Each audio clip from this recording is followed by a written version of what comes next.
Welcome to MMA on the Rocks. My name is Bill Welker. You are listening to episode number 91. Today is Sunday, May the 6th, 6 de Mayo, or National Tequila Hangover Day for a lot of people. I'm sure. I hope everybody had an enjoyable Cinco de Mayo. Before we get into that, though, let me introduce my scar-faced co-host all the way from New Jersey. Luckily, he still has both of his eyeballs intact. Jeff, the Animal Wilson. Jeff, how are you doing? Aside from nearly losing your vision there, as I could see on the video chat here. Yeah, so if you guys look there, like right in front of my webcam, and it's a really bad scar. Well, it's a wound for now, but it'll scar up real nice. But guys, this is what happens when you don't cut your damn nails before training jujitsu. Guy was like less than an inch from my eye. I ended up lucking out, but I spoke to him in the locker room afterwards. So hopefully it doesn't happen again. But anyway, Bill, other than that, I can't really tell you how the weather is because one day it's hot, one day it's cold. But Bill, we're I don't know what season it is anymore. It gets confusing. It's like I was saying last week up in the New York, New Jersey area. You get about 2 weeks of spring, and then you're sweating your nuts off until it's snowing again. It's like there's no real in between. You get about 2 weeks of spring, maybe a week and a half of fall, and the weather in New York during those 3.5 weeks total is probably the best weather you're going to find anywhere. But the price you pay is the other 40 some odd weeks that you have to deal with horrible weather. So it's actually pretty mild here in Florida today. It's cloudy, a little bit humid. In any case, I was saying I hope everybody had an enjoyable Cinco de Mayo. As everybody knows by now, I'm sure everybody listening to this show anyway, Cinco de Mayo is not Mexican Independence Day. It is a day to celebrate Mexico's victory in the Battle of Puebla in the French-Mexican War. So I always like to make that distinction. Mexican Independence Day, actually the 16th of September, but 16 de septiembre is a little too difficult for white people to pronounce. And, those are the ones we're marketing to. We want to sell them Corona and Jose Cuervo. And as I've been teaching you, Jeff, for the last year and a half doing this podcast, everything boils down to marketing. Cinco de Mayo is a holiday not really even celebrated in Mexico outside of, the city of Pueblo, or the village of Pueblo. I'm not exactly sure. I hate to be inaccurate with stuff like that. But in any case, I did celebrate, Jeff, unknowingly. I forgot it was Cinco de Mayo, but I just happened to be drinking tequila because I'm trying to get healthy. So for me, that doesn't mean not drinking. It means, tequila and red wine instead of whiskey and beer every week. So I was drinking one of my favorite tequilas, Casamigos, and I'm holding this up for the people on YouTube. As you can see, I really enjoy it because there's only about 2 fingers left at the bottom of the bottle here, but it's a silver tequila, and it's just so smooth. You have to get made in Mexico, and you have to get 100% agave. As long as you have those 2 things on the bottle, you really can't go wrong. Like I said, I always enjoy the silver tequilas, which is weird because the aged tequila is more like a whiskey. But for whatever reason, I enjoy the silver. So I'm going to do a shot right here for Cinco de Mayo. So Viva el Mexico, hermanos y hermanas. All right. What do you think, Jeff? You think we got enough history out of the way here for the show? Yeah, I'm glad we clarified that for those who didn't know. But yeah, Puebla is actually, I believe it's a port town in Mexico, if I'm not mistaken, which is where they held off the French. But anyway, Bill, after our history lesson, what do you got for me in fight news? Well, apparently there were a couple of cards you and I were not aware of this weekend. So Invicta had a card, and there was a Rizin card that came on, I think, around 3 o'clock in the morning, my time. Needless to say, with a 3-month-old child, I did not stay up to watch that, but I did watch a couple of the highlights, and I know you just pulled up some right now. So let's talk about the main event, which was between uh, UFC alumni Ian McCall, Uncle Creepy, and Kyoichi Horiguchi. What did you think of this matchup, Jeff? I think the introduction is longer than the matchup itself. Yeah, Bill, and you were telling me that this match only lasted 9 seconds, and the only highlight I could find was an overhand left from Yamaguchi to take down Ian McCall, and ended in pretty spectacular fashion. Yeah, so not much else to say about it. Ian McCall has to be like one of the most unfortunate fighters. Like this guy, between injuries and opponents pulling out of fights, like during fight week or like the day before fights, like the guy couldn't get a fight, and he was trying to make one last title run so bad, and it just never came together for him. And he was so excited to finally fight again over in Japan, where you could, if you have some outstanding injuries, you could take a few extra things that you can't take here in the States uh, because of USADA and things like that. So I would imagine he was feeling much better for this fight. And man, training a whole fight camp and then to go out like that after 9 seconds, that's pretty rough. I gotta say. What do you think, Jeff? Yeah, dude, I feel bad for Ian McCall, but uh, Kyoji Haraguchi, man, a really tough opponent.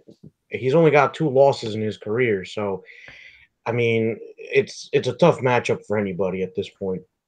Yeah, and those losses were to Dominic Cruz and Demetrius Johnson, if I'm not mistaken. Or no, not Dominic Cruz. Um, oh, it was another Japanese fighter, it looks like. Yeah, I'm getting confused here. So this was Rizin 10.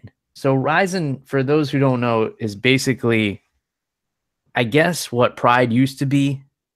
They do the big production with uh the overly dramatic fighter entrances, and they fight in a ring, not a cage. And I'm looking up and down this card to see if there was anything else worth looking at here. Darren Cruikshank with a head kick knockout in the first round of his fight, former UFC fighter Darren Cruikshank. I don't see any other familiar names on this card, but um, I have to say, Jeff, the Japanese, they always do a great job of putting on really great shows. So I'm sure it was a decent card. It's a bummer, man. 9 second main event. That's like, remember back in the day? Well, you may not remember, Jeff, but back in the day, people used to get pissed because they would order Mike Tyson pay-per-views, and they would pay however much it was for a pay-per-view back then, $30 or whatever. And you invite a bunch of people over, and it was over in a minute and a half because he would knock the guy out. So I guess that's frustrating. There was an Invicta card as well. I saw some highlights from that. Did you catch any of this, Jeff? I did not, unfortunately. All right, fuck it. We won't talk about it then. Uh, so Well, we I got that settled. yeah. There's no time. We just don't have the time. I have to admit, Jeff, I took the weekend off because we got a long stretch of fight cards coming up, so I needed a little MMA break. But we still got a show to do here. We can't let the people down. All the legions and legions of viewers, they want to know, what we're drinking and whatever else, even if we're not watching any fights. But pretty awesome card coming up next weekend, and a lot of people forgetting about it, including the UFC, according to Amanda Nunez, because she tweeted the UFC like, "Hey, don't forget I'm fighting next weekend." Because there hasn't been a ton of media surrounding this pay-per-view, which should be a big deal. Amanda Nunez has been a fucking dynamo for this organization for the last couple of years. I mean, demolishing Ronda Rousey. She's been fairly untouchable in this bantamweight division as the champion. She seems like she's worked out a lot of kinks in her game, including her cardio issues. Because the secret to beating Amanda Nunez was just getting out of the first round with her, and then it would all be downhill from there. And we saw a little bit of that in her last fight with Valentina Shevchenko, in which she started to fade. And then she came back, though. She got like a second wind in that fifth round. So I'm beating around the bush a little bit here. So UFC 224 from Rio de Janeiro, Brazil, will be this coming Saturday, May 12th. So Mother's Day weekend. And it'll be headlined by the bantamweight champion, of course, Amanda Nunez, and Raquel Pennington. And these two women used to train together, and apparently they're still pretty friendly. But, I guess friendship won't get in the way of championship dreams here for these two women. So, what do you think about this main event, Jeff? And what do you think about the fact that they were former training partners? Getting in there together. Respectful, yeah? Bill, I think this is an awesome matchup, dude. Raquel Pennington, super well rounded. Her grappling's really solid. She's got a couple wins by submission. I like her stand up, honestly. I think she's got really solid cardio. I think she can give Amanda Nunez a run for her money, much more so than at least Ronda Rousey did. Unfortunately, Ronda just looked like she wasn't super into it. It looked like she was kind of just there to get paid. But Amanda Nunez is nothing to scoff at, dude. She's super tough, a lot of power in her hands. But I feel like if Raquel can kind of keep her distance and really use her footwork to kind of stay away from Nunez's power punches and take her out of that second and third round, I think she's got a real shot here.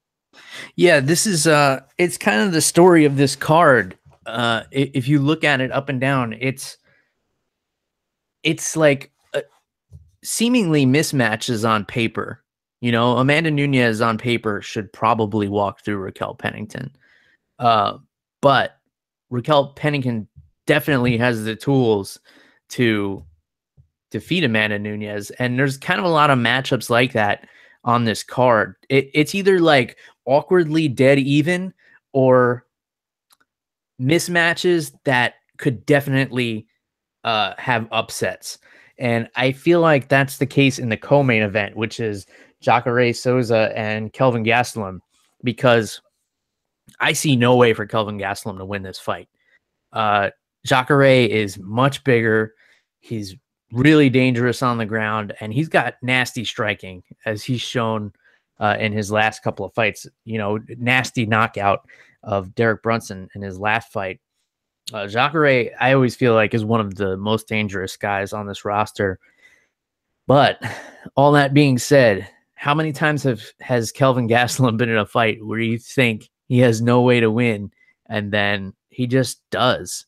I always feel like Chael Sonnen puts it the best, because Chael coached him on The Ultimate Fighter, and he was like, Kelvin, I'm not exactly sure what you're good at. And he's like, by the end of the season, he figured it out. He's like, Kelvin, I know what you're good at. You're good at winning fights.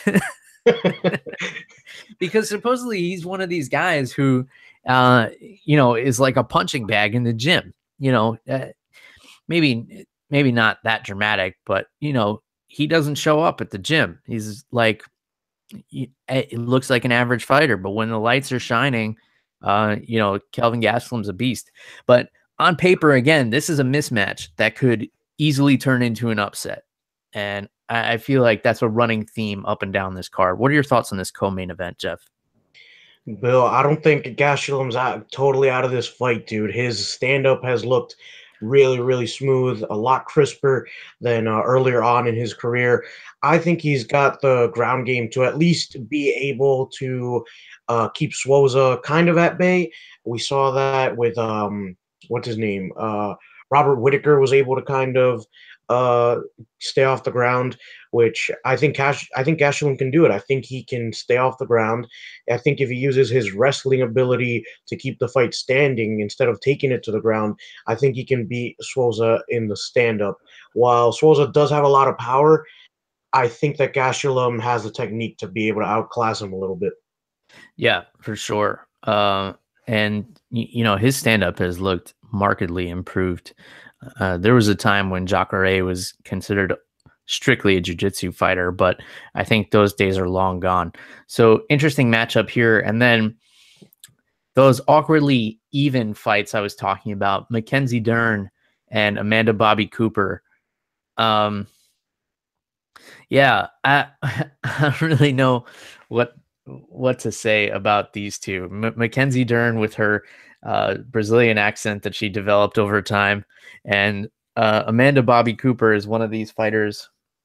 I don't want to say that she's in the position she's in because of her looks, but uh, she's 3-3, and she's fighting pretty high up on a pay-per-view card. I feel like so she's coming off a TKO win over Angela Magana in her last fight, where she just beat the fuck out of her and basically got her kicked out of the UFC. Um, what are your thoughts on this one, Jeff? I don't even really know where to go with this one, to be honest. Yeah, this is a kind of a weird fight we got going on here. Mackenzie Dern. So she's 6-0, but judging on her first UFC performance, I don't know if it was jitters or whatnot, but I don't know if she has any striking experience. It looked like she kind of just dove for her opponent's legs in that one, took whatever shots came in, and I don't know if Amanda Cooper is going to allow that. I don't know. Amanda Cooper is a little bit more well rounded. Like you said, she won her last fight against Magana. So I don't know. I don't know what's going to happen. And quick turnaround for Mackenzie Dern. So I don't know if that's the best idea after your debut. Yeah, I don't know either. And like you said, her striking is very rudimentary. Like in her last fight, we saw some very awkward stand up that she kind of got away with because it seems like, obviously people are afraid to go to the ground with her because, she's an Abu Dhabi world champion. I think she's a third degree black belt under, I don't remember, so I don't want to misspeak on this one. But yeah, she kind of squeaked away with a split decision in her last fight. And it's a case where I feel like they're trying to push her a little bit too hard, but I mean, whatever. It should be a decent scrap. So the next fight on the card is another one of these paper mismatches, in my opinion, and that's John Lineker against Brian Kelleher. So Brian Kelleher calls out John Lineker after his last fight, asking ye shall receive. And John Lineker is a fucking hammer. It seems like he should totally smash Brian Kelleher, but Brian Kelleher is one of these guys you can never count out. So again, we have this reoccurring theme here, Jeff. Like Lineker is ranked much higher. He's got ridiculous knockout power. We've seen him put down guys with nasty shots, especially for a bantamweight. He's just got so much power in his hands. But Brian Kelleher is one of these really durable guys who can weather the storm, and you think you got him out of there, and he's still in there in your face. So again, going with this theme here, Jeff, in my opinion, what are your thoughts on this one? Yeah, dude, Kelleher's a tough dude. There's no doubt about that. He's well rounded, but John Lineker, man, he's just got so much power in his hands. He's got really solid jujitsu. I don't know how to call this one, dude. But this looks like a really exciting matchup. I'm really interested to see how this one goes. Yeah, and Brian Kelleher, he's got some momentum. He's coming off a win over Henan Barao, who at one time was considered one of the top pound for pound fighters in the world. I thought he looked good in that fight, and I thought it was a great call out of John Lineker. It definitely makes sense for him. And yeah, this is one of those things that makes the sport so interesting, because here you have Lineker, who's probably ranked, fourth in the division. I haven't looked this up, but I'm kind of guessing because you got, the top of the heap, of course, is Cody Garbrandt, TJ Dillashaw, Dominic Cruz, but John Lineker's right up there too. Jimmy Rivera. So I haven't looked at the rankings in a while. I tend not to because, they don't really mean much. And Brian Kelleher is probably maybe in the top 15. He might be knocking on the door of top 10, but it was definitely like a big call out for him. And this is a big upgrade in competition. Renan Barão was a huge win, but it's not like the Renan Barão of old where he was just a murderer. So another one of these, I feel like it's like every other fight. It's like on paper mismatch and then awkwardly even. So Vitor Belfort and Lyoto Machida, two guys who, they each had their day. And for both of them, it's not today. It's, for Vitor, it was, uh, you know, maybe late 90s, early 2000s. And then he kind of faded for a little while. And then he discovered testosterone replacement therapy. And then he was a monster again. And then USADA came along and he got deflated. And Machida, he was one of these guys. He was a puzzle that couldn't be solved. And then it got solved. And, he'd moved down to middleweight and he looked good there for a while. So these are two guys, obviously, at the ends of their career. Vitor says this is his last fight, but he said that before. Two really tough Brazilian fighters, possibly in their last showdowns, respectively, in Brazil. So what are your thoughts on this one, Jeff? Yeah, dude, I think it's like you always say, Bill. This would be a good fight if it took place about 6 years ago. Mm-hmm. But yeah, dude. Um, I don't know. I mean, Vitor Belfort, he's well rounded. He's got power. I think. Hopefully, he still has power. And then you have Lyoto Machida, who still has that style, man, and he's pretty well rounded too. So this is gonna be interesting to say the least. But I don't know, dude. Like you said, they're a little bit they're in the twilight days. So I don't know how this one's gonna go. Yeah, for sure. And then the next fight we got Mutante Cesar Ferreira against undefeated Carl Roberson. So Cesar Ferreira coming off a win over Nate Marquardt, and then he had a really close fight with Elias Theodorou, and then a submission over Jack Hermanson, which is no joke. And he also had a decision win over Anthony Smith. So really big, powerful middleweight, and Robertson is undefeated. So any thoughts on this one here, Jeff? Yeah, dude, I don't know too much about Robertson, but Mutante is so scary in there, man. He's a big dude for middleweight. His grappling is top notch. I feel like we could be seeing a future contender for that middleweight belt. I've been following his career for a little bit now, and I really like what I'm seeing out of this guy. He's got a good cornerman behind him. I don't see him having too much trouble in this one. But again, I don't know too much about Robertson. Yeah, so Roberson, for a little background, he is 6-0. He had a 15-second knockout on Dana White's Tuesday Night Contender Series, and it was nasty KO via elbows. And then he had his first fight in the UFC at Fight Night 120 against Darren Stewart, and he submitted him in the first round. So just based on his UFC experience, he's definitely well-rounded. He was undefeated as an amateur as well, but not a ton of experience. I think this is a great fight. I think this is one that you're definitely not going to want to miss. It's like one of those ones that's like right on the cusp of the main card. I can't really tell if it will be or not, but I'd say this could be the sleeper fight on the card. Definitely tune in for this one because these are two really up and coming middleweights, and I'm actually really excited for this fight now that we've been talking through it. Any other thoughts on this one, Jeff? Or we can move on here. Yeah, I think we can move on a little bit. Like I said, I got to do a little bit more research on Roberson. Yeah. So this next fight is another one of these awkwardly even fights, I think, and that's Alexei Olenek and Junior Albini. So Alexei Olenek is one of my favorite fighters to watch lately, just because his submission game is so unorthodox. You know, he caught that Ezekiel choke while being mounted, and he beat the brakes off of Travis Brown.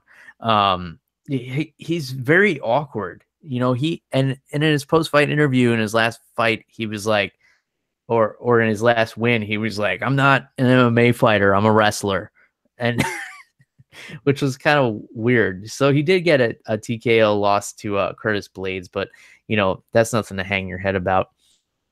And Junior Albini, probably most famous for his Reebok diaper that he wore in his last fight. But this guy was supposed to be like the next big thing at heavyweight, so to speak. I definitely think that the stand-up advantage goes to Albini, but Olenek is such a beast of a grappler. But then Albini is has such an awkward body type. He's kind of shaped like Grimace, the McDonald's, the McDonald's purple, whatever Grimace is. Junior Albini is shaped like that. If you don't know who Grimace is, I guess Google that. And yeah, this guy, he looked awesome in his UFC debut against Timothy Johnson, and he actually looked like trim and fit. And then he came against Arlovsky in his last fight. And he was wearing this awkward diaper, and nobody really knew what was going on. But what are your thoughts on this fight, Jeff?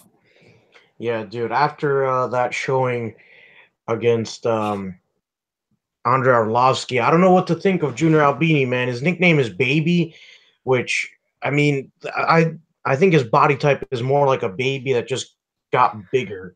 You know, never really. I don't know. That's just me. Yeah, that kind of makes sense. It's like they have babies have that awkward pudgy fat layer that goes away, like they grow out of it, but he still kind of has it. It's not like grown up, like the way grown-ups wear fat. Yeah. It's like the way babies do. So yeah, I guess that's an appropriate nickname. Plus he's got the diaper. So I hope we see the diaper again. It was really uncomfortable to watch, but now it could be his thing. He could be the guy that fights in a diaper, and I'll whip your ass while I shit my pants. That could be his thing. Oh man. So the only other fight that stands out to me on this one, Jeff, and I feel like this could be another sleeper fight, is Talis Latis and Jack Hermanson. I feel like this is an old school grappler versus striker, but Jack Hermanson, although he's shown some susceptibility to submissions in the past, he does have some grappling, and if he has enough to keep this fight standing, Talis Latis has come and gone. He's got a revolving door to the UFC, it seems, for the past couple of years. He fought Anderson Silva for the title years ago in Montreal. I was actually in attendance for that fight. A lot of people left in the middle of it, but I got to move down closer to the cage and get a better seat. In any case, I think this is a great fight. Well, what are your thoughts on this one, Jeff? Yeah, Bill, this looks like you said, your classic striker versus grappler. I'm curious to see how this one goes. Dude, I haven't seen Talis Latis fight in a while, man. Do you remember what his last fight was? I can't remember off the top of my head. I don't. He's been I feel like he's been showing up pretty consistently, though. It's like I always forget. I always forget about him, and then he's there. All right, so his last fight was against Brad Tavares, and that was in October. So 6 months ago. Not too bad. And then, he's always hot and cold. So he lost to Brad Tavares. He has a win over Sam Alvey, lost to Christoph Jotko, a win over Chris Camozzi, and a loss to Gegard Mousasi. and also lost to Michael Bisping. But I remember that was a close fight with Bisping. That was a split decision. So, tell us latest. And then before that, he had a like a 8-fight win streak. So, he's one of these guys. He's been around forever. He's 36 years old, which is younger than I thought he was. And, Jack Hermansson's one of these up and comers. So we actually a lot of interesting middleweight fights on this card, which I feel like is rare because you have the top of the heap middleweights that we're always talking about, but they're all kind of tied up right now. So it's great to see these young up and comers like Mutante and Robertson and Jack Hermansson. So mixing things up in the middleweight division, I like it. Any other thoughts on this card, Jeff? Yeah, dude. Overall, I think that I don't think it's a bad idea to put some money on Raquel Pennington here, Bill. I think that if she's probably the underdog heading into this, but I think she has a skill set to maybe steal one from Amanda. So we'll see how that one goes. Yeah, I don't think the odds are out yet, but I would imagine she is going to come in a pretty heavy underdog. So that might be a decent place. I don't want to tell people what to do with their money, but yeah, if you're a gambler and you're looking to pick up some underdog cash, I don't think it's a bad play. This is a really interesting card up and down. These matchups are so intriguing because you have all these mismatches on paper that, this is the reason we love this sport because they could go any way. And then, you have like these kind of awkward matchups where you don't know what's going to happen. Like, who knows what's going to happen when Vitor gets in there with Machida? Like, we don't know. Are they going to give them a USADA pass and let these guys just like juice back up and they're going to come in inflated and beat the fuck out of each other? Like, and it's going to be like old school Vitor hand speed versus old school Machida evasion tactics? Or is it just going to be like, two old men kind of like breathing heavily, holding each other up in there? You don't know. And either way, I want to see it, Jeff. Most definitely. All right.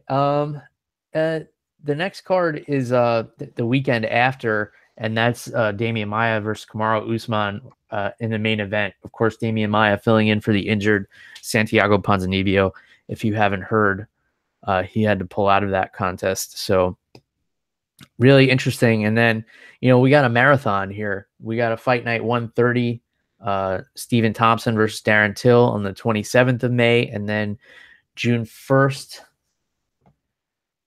Jimmy Rivera and Marlon Moraes headline a fight night. And that's an awesome card.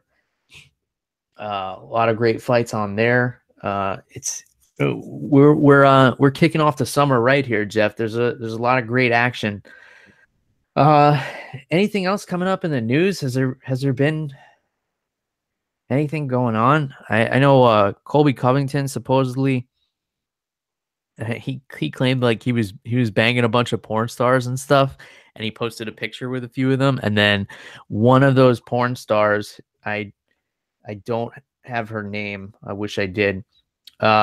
She came out on social media and it was like, maybe he is banging porn stars, but it's not me. And she's like, I don't know why he posted my picture with that. So Colby Covington is kind of interesting to me because his trash talk is so awkward. And like he also came out and posted a spoiler for the Avengers movie the same way he did with the Star Wars. And he was like, my haters are all virgins.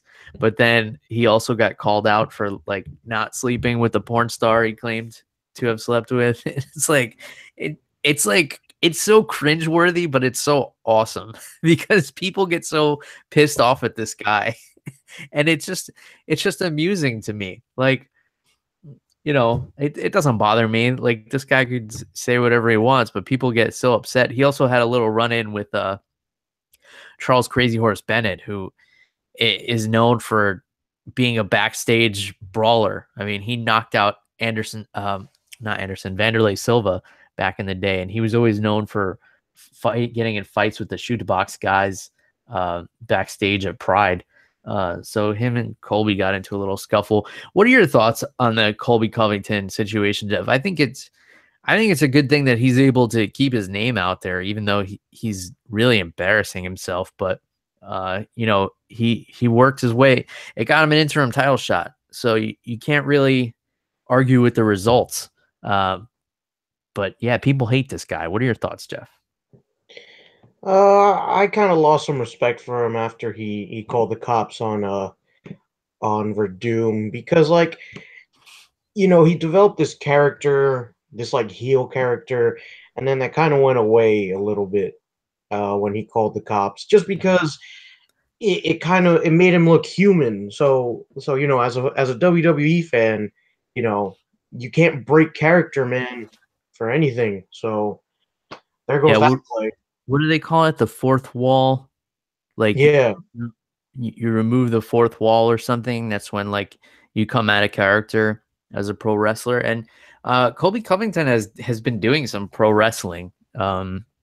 So a buddy of mine, if you're looking, if you're watching on YouTube, you can vaguely see behind my left shoulder. There's a there's an autographed picture of Colby Covington on my fridge, because a buddy of mine went to like one of these local.